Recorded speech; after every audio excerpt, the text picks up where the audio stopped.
នោះចុះអានេះមួយធំមកបងប្អូនចិត្ត3គីឡូនេះអូចុំយ៉ាក់បងប្អូនត្រីក្រែធំនេះចុំអានេះគេហៅត្រីគេនេះអូចុំមកប៉ានេះគ្រប់ទឹកបងប្អូននេះនោះអានេះបុកទល់ស្នាញ់បងប្អូននេះចាញ់ពី3បាត់បងប្អូននេះចុំយ៉ាក់បងប្អូនត្រីក្រែសម្បូរមែននេះយោស្បាយចាប់ដល់កបងប្អូននេះអូបានតែធំមួយណាអាត្រីនេះបងប្អូនសអានេះដូចត្រីឡាតែបងប្អូន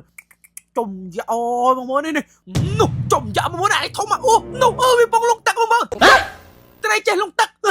ចាំគៀងពេលចឹងនេះត្រីចេះលងទឹកចុំយ៉ាបាច់ចាប់ដល់កមកត្រីក្រែធំនេះ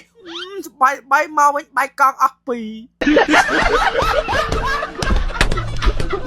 ជារីសូមបងប្អូនអស់នេះថ្ងៃនេះធ្លាប់តែឃើញពីចិត្តធ្វើវីដេអូខ្លីៗឈួតចឹងណាបែប vlog មួយថ្ងៃពេញហ្មងរៀងវែងតិចវីដេអូហ្នឹងណាអញ្ចឹងថ្ងៃហ្នឹងទៅនេបងប្អូនថ្ងៃសៅរ៍អត់ធ្វើការក៏ឆ្លៀតអាម៉ាក់វាហៅទៅស្ទូចត្រីចឹងណាទៅក៏នឹកឃើញអស់មកហូបដែរទៅស្ទូចយកមកហូបយើងកាត់បថយណាយដែរចឹងណាហើយខែនេះផុតខែទៅជាងបងដល់រដូវក្តៅខែនេះពេញស្ទូចចឹងបងមិនថាបរទេសមិនថាជនជាតិកូរ៉េគេដើរស្ទូចបោះតង់សេរីបងប្អូនណាកន្លែងខ្លះគេហាមឃាត់ដែរចឹងណាឥឡូវមើលវីដេអូហ្នឹងអត់ដល់ចប់ដឹងហើយសកម្មភាពពេញមួយថ្ងៃហ្មងនៅក្នុងប្រទេសកូរ៉េដើរស្ទូចត្រីណាហើយឥឡូវនេះរៀបចំចេញទៅហ្នឹងជិះ3-4 តង់មកអើយចំណាយពេលខ្ទង់3ម៉ោងជាងដែរហ្នឹងទ្រាំទៅដល់ហ្នឹងរៀងឆ្ងាយហើយជិះឡានក្រុងមួយតង់ហើយតពីឡានក្រុងជិះរថភ្លើង1ម៉ោង40 7 ម៉ោងដែរហើយជិះមកហ្នឹងមកគ្នា4នាក់3នាក់ខ្មែរហើយម្នាក់ទៀតជនជាតិឡាវហើយជនជាតិឡាវនេះទៅមកកូរ៉េបានធ្វើការបាន3ខែទេចេញពីរោងចក្រហ្នឹងមកដល់កន្លែងស្ទូចត្រីហ្នឹងតាមវាលណាវាលស្រែវាអីចឹងណាហើយមានបន្លាយទឹកមានអីចឹងទៅយើងស្ទូចមែនតែយើងឯងបរទេសច្រើនណាស់អាខែ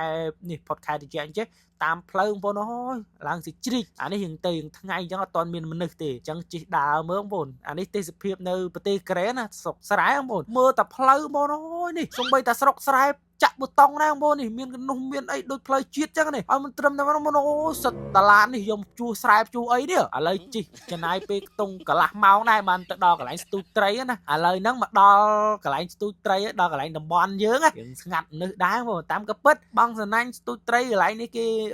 មិនឲ្យបងទេតែថាចាក់ស្ដាយបងប្អូនគ្មានទេអ្នកជនជាតិកូរ៉េបរទេសមកស្ទូចរាល់ល្ងាចដែរហ្នឹងតែថាបងសណាញ់យើងនេះលួចលាក់ដែរចឹងណាកន្លែងនេះស្ងាត់អត់ហ៊ានបងសាធារណៈនិ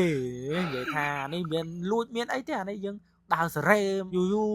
មួយចឹងណាបងប្អូនហើយគ្រាន់តែដាក់មកសណាញ់នេះបុកអាធំមួយបងប្អូន2 ទៅ 3 គីឡូមកនេះចុំយ៉ាសម្បូរនេះត្រីនេះអាប្រភេទត្រីនេះធំបងប្អូនត្រីកូរ៉េអាហ្នឹងគេហៅត្រីអីតែបងប្អូននៅកូរ៉េបើស្គាល់ខមមិនប្រាប់ម្នាក់មួយផងតែហូបមានអីឆ្ងាញ់ទេតើបងប្អូនវាមិនដូចត្រីខ្មែរយើងទេហើយកន្លែងខ្ញុំបងនេះនៅជាប់សមុទ្របងប្អូននៅជិតសមុទ្រឆ្លងមកផ្លូវទៅដល់សមុទ្រហ្មងអញ្ចឹងសម្បូរត្រីដែរជនជាតិកូរ៉េបងប្អូនអត់ហូបទេណាត្រីបឹងចេះណាគេហូបតែត្រីសមុទ្រទេមិនមែនថាអត់សោះទេ1000នាក់មានតែម្នាក់2នាក់ទេដែលហូបអាប្រភេទត្រីបឹងចេះជនជាតិកូរ៉េគេអត់ហូបទេព្រោះថាគេមកស្ទូចត្រីអីណាគេស្ទូចបានអញ្ចឹងទៅគេប្រឡែងវិញចោលអញ្ចឹងណាគេអត់ហូបទេតែបរទេសយើងតើឲ្យតែបានដាក់ស៊ីខ្ទេចនឹងគ្មានសល់ទេនេះហើយបងនេះរកអាតាមលូទឹកហូបបងប្អូនត្រីធំមកវានៅក្នុងបឹងអាបឹងនេះគេអត់ដែររោពេលអញ្ចឹងទៅបងប្អូនត្រីធំដល់កមើលអានេះវិញនេះបងប្អូនអានេះដូចត្រីឆ្ពិនខ្មែរយើងបងប្អូននេះមានតែប្រភេទត្រីអញ្ចឹងហូបឆ្ងាញ់ហើយអាទូចេះប្រឡាក់ជៀនអីបងប្អូនឆ្ងាញ់ផ្ដាមហោហួយមួយ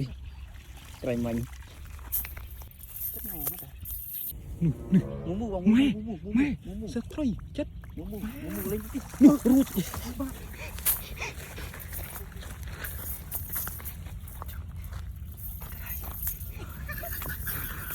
បាទតែមានទៀតចិត្តមូតិច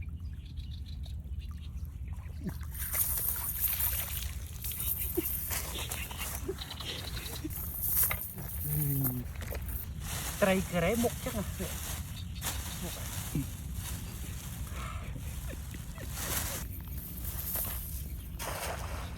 ហើយបើនិយាយពីទេសភាពបងប្អូនអើយបេតុងខៀវខ្ចីស្រស់ស្អាតហើយត្រូវអាកាមេរ៉ា17 Pro Max ទៀតអូចេញមក perfect មកបងប្អូនហើយបងបានដូចជា4-10សណាញ់ដែរបងបានយើងមកថ្ងៃដែរដល់ពេលក្រៅបាយអត់បានបាយពីផ្ទះមកអញ្ចឹងបានត្រីនេះបានអាធំមួយ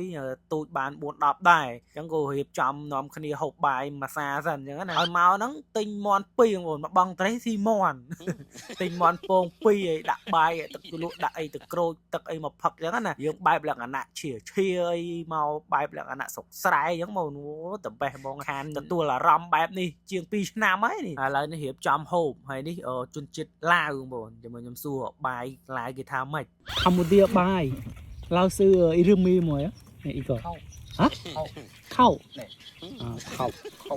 khâu khâu anh đi mòn thật lao sư Irumi mồi cay cay này cay cay cay